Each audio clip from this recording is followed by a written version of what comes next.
दाजु तपाईलाई एउटा कुरा सोधौं? सोध। तपाई त नेपालकै सबैभन्दा ठुलो डन हैन? अनि जेल चाहिँ कसरी आउनु बने?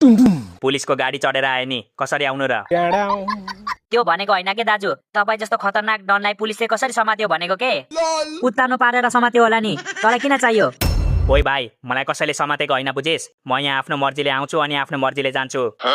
आफ्नो मर्जीले आउने, आफ्नो मर्जीले जाने, यो जेल हो कि तपाईको ससुराली हो दाजु? अबे साले, ससुराली हैन हौ माउली भन्न। ससुरालीमा कहाँ देखेर पाए त्यो देखेर जान पाइन्छ। बात त सही है। ससुरालीमा जाने भनेको कि त सासु ससुरा बिरामी हुँदा कि त सालीको बिहे हुँदा।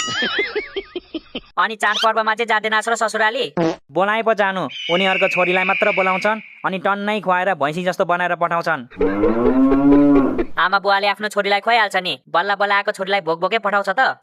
मैले नखुवाओस् भनेको हैन, जति खुवाउनु छ खुवाओस्, तर एक हप्तामै भैँसी बनाएर चाहिँ नपठाओस्।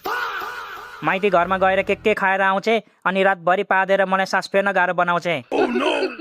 त्यसो भए त तेरो घरमा कहिले ग्यासको सर्टेज हुँदैन होला है? भाउजूले पादेरै 3-4 वटा सिलिन्डर त भर्दिनुहुन्छ होला? साले तू ओइ धरतीको बोजहरू, किन हल्ला गरेको तिमीहरू?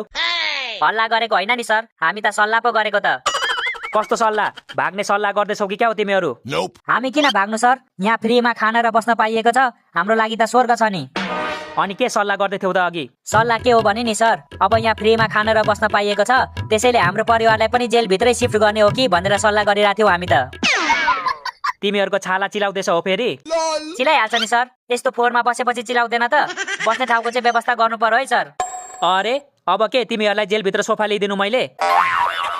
जे छ त्यसैमा एडजस्ट गरेर बस, नत्र इन्सपेक्टर सरलाई भनेर सबलाई बिजुलीको झट्का दिन्छु।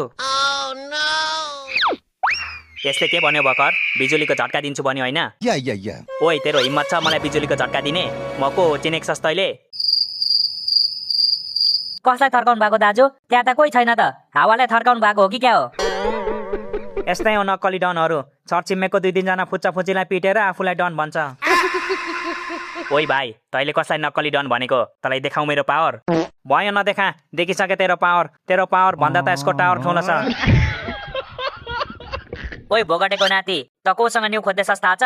हाम्रो दाइ डनहरूको पनि डन हो। तेरो बाउले भन्थ्यौ नेपालमा जति पनि डनहरू छ नि, सबै दाइको अन्डरमा काम गर्छ।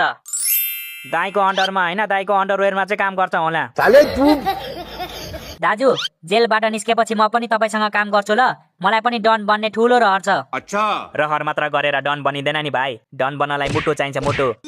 मेरो त 2-2वटा मुटु छ नि दाजु, एउटा मुटुको नाम शर्मिला हो अनि अर्को मुटुको नाम चाहिँ विद्या। ए बोका भाइ, मुटु मतलब तसँग हिम्मत हुनुपर्छ भनेको के? यदि तेरो अगाडि 10 जना दुश्मन आयो भने 10 जनासँगै फाइट खेल्न सक्नुपर्छ, अनि मात्र त डन बन्ने लायक हुन्छस्। एक्लै 10 जनासँग फाइट खेल्यो भने त सबै दाँत झर्छ होला त दाजु? झर्छ त, दाँत झर्छ, हड्डी भाँचिन्छ, अनुहार सुनिन्छ, त्यही भएर त हिम्मत हुनुपर्छ भनेको नि। अनि तपाईको चाहिँ अहिलेसम्म कतिवटा दाँत झरेको छ नि दाजु? मेरो त 4 वटा झरेको छ, त्यसैले 4 वटा सुनको दाँत लगाएको छु मैले। ए त्यो तपाईको सुनको दाँत पो हो? म त ब्रस नगरेर पो पहेँलो भएको होला भन्ने सोचिरहेको थिएँ। गजब बेइज्जती। नरिसाउनु है दाजु, जिस्केको के?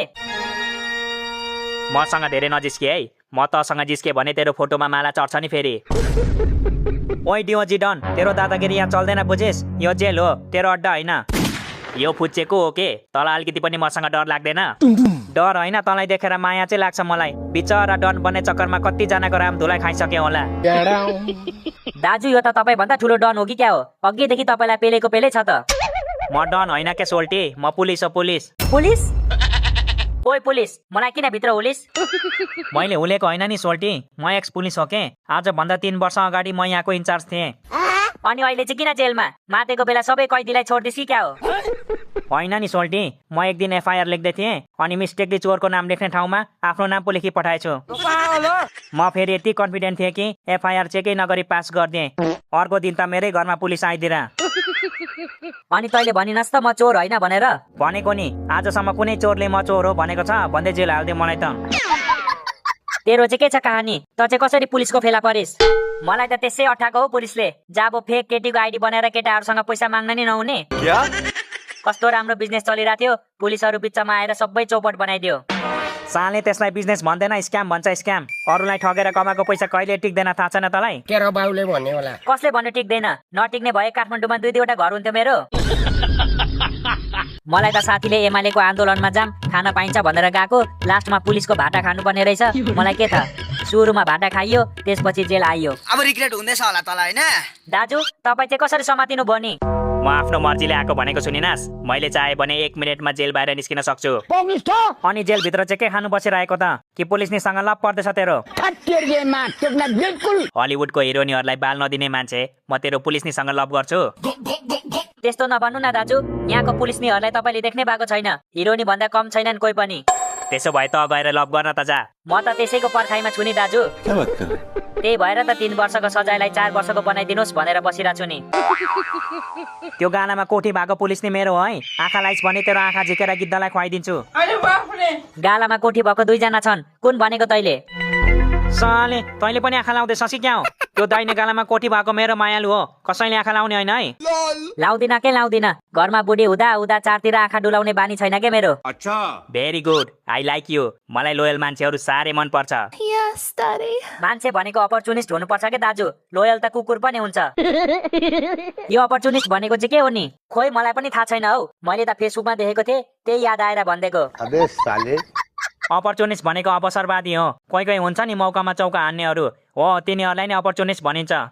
मलाई पनि मौकामा चौका हान्नु मन छ, तर के गर्नु, क्रिकेट खेल्नै आउँदैन। म सिकाइदिउ तँलाई मौकामा चौका हान्न। यो मुर्दा फेरि आएछ। को हो त्यो मलाई मुर्दा भन्ने?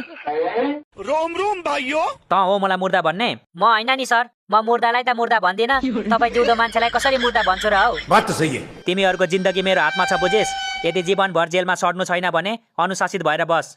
यो भन्दा कति अनुशासित हुनु सर? कि अब जेलभित्र पनि टाई लाएर बस्नु? सर लास्टै भोक लाग्यो हौ। आज मेन्युमा के छ? भ्यागुताको सुप छ, खान्छस्? कि मुसाको सुकुटी खान्छस्?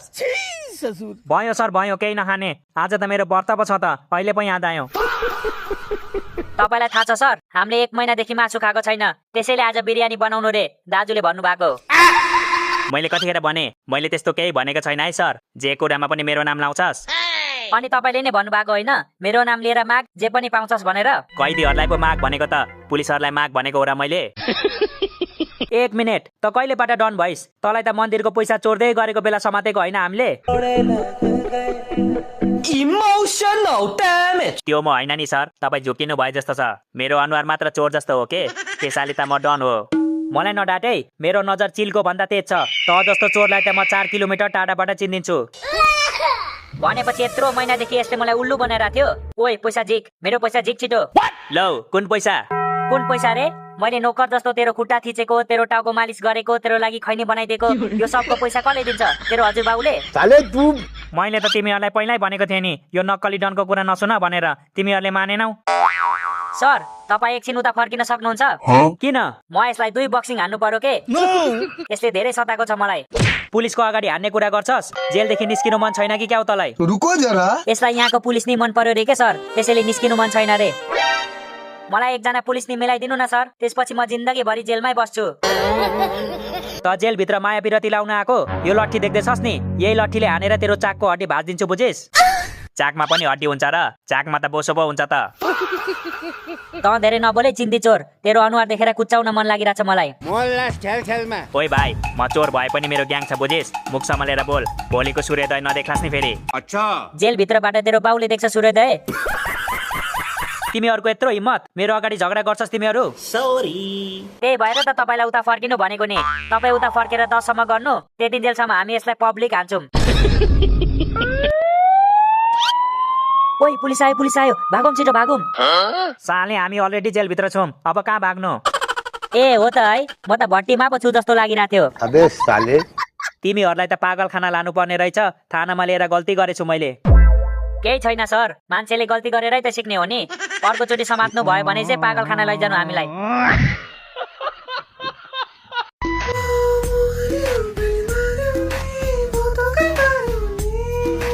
मुटुको माया चोर्याउने मुटुमै सारे